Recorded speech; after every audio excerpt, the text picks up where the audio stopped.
last month, and a prison guard said to me, this is a prison guard, he said we should pay people to stay out of jail because we waste so much money when they're in jail. Like, he sees all the waste in the system. So if you imagine a society where everyone's getting $1,000 a month, that's like it's a great incentive to try and stay out of jail because, you stop getting it if you wind up in jail.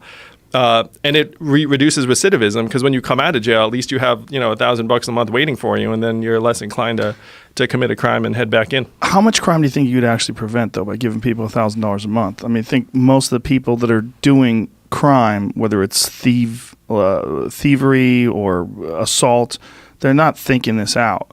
This is just either a way of life for them, either they've got real mental issues or a pattern of behavior that they can't break.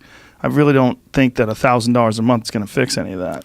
Well, it's not going to fix all of it, for sure. I mean, we'll still have jails. It's not like, silver bullet. Yeah. But at the margins, would it keep like that person who's falling through the cracks and feels like they have no place in society? Mm-hmm. And maybe they, it's like the people around them are also like, hey, you don't have any value, and you get $1,000 a month. Maybe like it keeps them off at the margins. And everything we're talking about is at the margins. I mean, everything's like this statistical curve, and you're taking the people who are, let's call it like the last 10 to 20%. Mm-hmm. But if you reduce our incarcerated population by 10 to 20%, I mean, that's billions and billions of dollars. So you're saving money on a bunch of things we spend like about $1 trillion on right now, like healthcare, incarceration, homelessness services. And then the magic is that if you have $1,000 a month and you're a parent, so you feel this, that studies have shown that your kids are healthier, better nourished, more likely to graduate from high school and get further education, mental health improves, relationships improve, domestic violence goes down, hospital visits go down, and your worker productivity goes up. I mean, you're an entrepreneur and CEO, so when you run a company, you say, I'm going to invest in my people. I'm going to treat them well and try and train them and give them resources because that'll increase your productivity as an organization.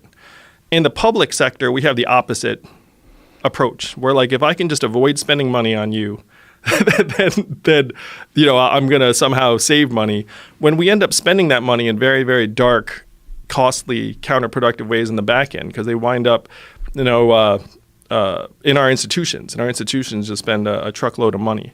So if you look at the cost savings and the value gains and the economic growth, that actually gets you back about $1 trillion of the 1.8.